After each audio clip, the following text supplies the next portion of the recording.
that KSI event was way better than I thought. So much better, in fact, that I am going to talk about every fight, starting with, of course, with the first fight of the night, KSI versus Swarms. Welcome back, by the way. Before I start, like and subscribe, man. Of course, it helps me out. You guys know that, but I'm going to say it anyways. I'll come through that camera. Like and subscribe now. Do it now. Playing with y'all. KSI and Swarms, they started off with a lot of shit talk. That's what you're going to get with two people, and one of them thinking that they know what they're doing because they've been in a couple scraps, versus somebody that understands the game and the nature of what you are going to go through when you are boxing. Like I said, this event was full of knockouts. This event was very, very exciting. I appreciated it. Very intriguing. Kept me on my toes the whole time. Nothing, like I said, nothing but knockouts. The problem that I had, and I'll start with KSI versus Swarms, is the main event wasn't the main event. But listen, KSI versus Swarms, they get in the ring. KSI hits him once with a nice heavy right hook. Swarms starts dancing around the ring, like literally dancing, ballerina. Why he took this fight, I don't know. I don't know if it was for recognition. I don't know if he truly thought he could beat KSI, but this fight ended early in the second round. It felt like it could have ended at any second, honestly, and that was with both of KSI's fights, unfortunately. But, I mean, I shouldn't say unfortunately. You want to see a knockout, but you want to see there be effort up until the knockout, and it didn't feel like there was effort up until the knockout. KSI got his first dub, got a TKO, of course. Couldn't take it no more, not KSI, but Swarms was getting his ass whooped. That was the first fight. It wasn't underwhelming necessarily, but I was excited for what the night had to give me. It was nice to see KSI back in the ring, of course. We ain't seen KSI in the ring for how long? That wild ass right hook that he's had for so long, it looks a lot more tame. I think that he still does have a couple technical things that he's working on, and he knows that. That's why he didn't go for the big fish right away, and we know what that obvious big fish is. JJ Frieza Alatunji, I know his favorite Dragon Ball Z character is Bears, but that he definitely looks like Frieza. Big forehead. But anyways, man, so that was the first fight. And to the second fight, of course. I don't know if the second fight necessarily was this fight. I'm kind of remembering the highlights as I do it, even though, you know, I watched it live. It's like you do still want to kind of refresh your brain, your memory on what's going on. The second fight was Dean the Great versus Evil Hero. This was one of those fights where I didn't know that Dean the Great was as good of a boxer as he is. Really looked very professional. Came in just really quick. He was really quick. Technical moves were really well put together. I really love seeing a nice combo, and he came in with some really nice combos. And when you get a nice combo in boxing, it's so satisfying. Of course, this was another one of those knockouts. Dean the Great got that knockout against Evil Hero. I think Dean the Great should be somebody that should be facing actual professional boxers, even though he might be an influencer. I know, like, one of his big thing, oh my God, he came in with that. Oh man, that left jab was nice. He came in and he was prepared. He was way more prepared than Evil Hero. I don't think Evil Hero had a chance once they both threw their first punch. And just seeing both of their forms, seeing how both of them were punching again, he just knocked them out once again. And how quick this knockout happens. I mean, the punches. I'm not talking about the time that it happens. I'm talking about the punches. Wow, Dean the Great is a really good boxer. On to the next fight. The next fight was the fight between Sam Hyde and I Am Thompson. Two heavyweights. I felt like, you know, when you're playing, I mean, it could be the UFC too, but UFC nowadays, but back in the day when you would play Fight Night round 3, maybe. If you've ever played Fight Night, when you go for that overhand hook, typically it takes a lot of energy out of you. Well, he felt like, Sam Hyde that is, felt like that was the only move that he could execute. His left hand was just stuck in motion. He didn't want to move that left hand. He had that left hand and he would just keep coming with his right.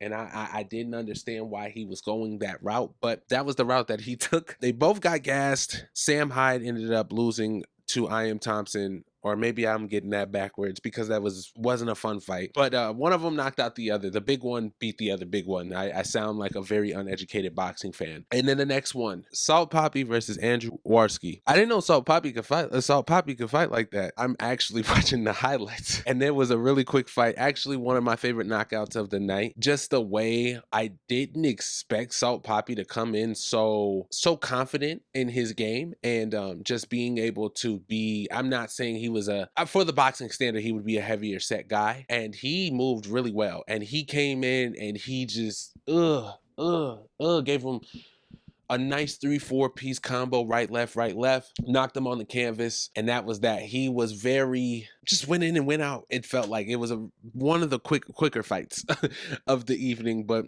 very exciting nonetheless. King Kenny versus FaZe Sensei. I mean, it depends on your view. This was the only decision, and it was a controversial one. FaZe Sensei versus King Kenny was one of those ones for me where I didn't understand how they called the card. I didn't like the way that they called the card. I think that FaZe Sensei was able to get King Kenny a little more. Personally, King Kenny kind of left his hand out a lot, so when he would go for his left, it would look weird. Like it would look like a weird punch almost. So even when he would connect, it didn't feel like he was really connecting. I know a part of the scoring is the connection that you actually get, not just getting a nice hit all the time, or you could get a knockdown and it doesn't mean that you necessarily won the round. I didn't even know that. I thought getting a knockdown damn near guaranteed you won the round, but not in this case because King Kenny ended up pulling it out. I think if anything, it could have been a draw because I mean they were both getting decent hits, but they were more on the defense than anything. Both of them, there was times they're both in the middle of the ring just jockeying at each other, but not actually swinging. So this was one of those ones where it just you expected more. I mean, they gave each other a fight, but you would want more from two people like King Kenny and FaZe Sensei, who honestly looked the part, looked like they could be actual boxers and not just two people coming to box, if that makes sense. And then we had Deji versus Fuzi, or not how he likes to be called now, Yusuf. Let me say one thing now. These two social media influencers, however you would like to put that, are two people that at one point you probably didn't really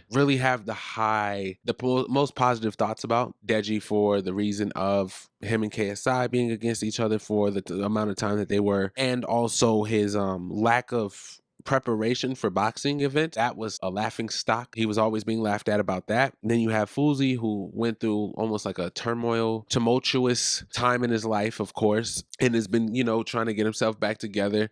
Even had a nice speech at the end of the fight. Deji came in looking so confident, so poised, so under control. Even just his head movements, his dodging, his blocking, his counter punching, everything about Deji looked so to the T of what you would, and what a lot of us thought we would see from Deji the first time we saw him fight, especially with the way that KSI has such a big admiration for what his brother is as a fighter, and what he thinks he can be potentially as a fighter. I know that was really nice for Deji to get that first win, that first TKO against somebody like Fuzi, who Fuzi isn't somebody that's just going to lie down for you. He is a bigger guy, and he was ready. He just wasn't as ready as Deji was. I think Deji was a lot more free-flowing, and when you get a free-flowing boxer, there's nothing you can do. When there's somebody that's just hitting all different points, there's not much you can do, man. I won't lie, I was entertained. I was definitely entertained, and I'm excited to see Deji fight again, because I know Deji, after that, will be fighting again. Who is it going to be? I think he should fight Wasabi again. I think Deji deserves his rematch against Wasabi, but I think Wasabi's probably going to bitch out now that he sees what Deji can do. Now let's get to Slim versus FaZe Temper. Let me say something now. FaZe Temper looks like a dollar store Maluma, and that's not...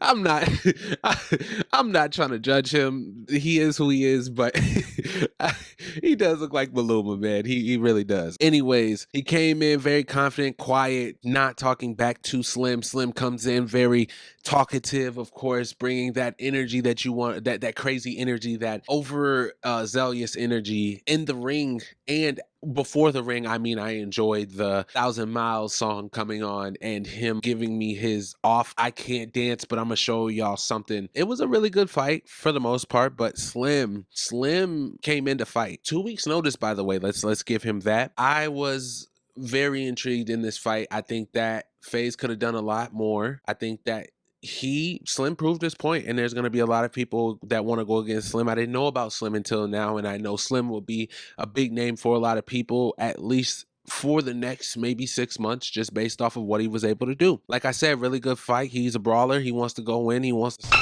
he wants to knock you out. And if you're not ready to fight like that, you're gonna get knocked out. That's what he proved. This fight was really fucking good. Headshots, a lot of headshots as I'm actually watching. Now let's get to the main event that, like I told everybody, I didn't really feel like was a main event. I'm gonna actually do the highlights of him being knocked down on the ground. Listen.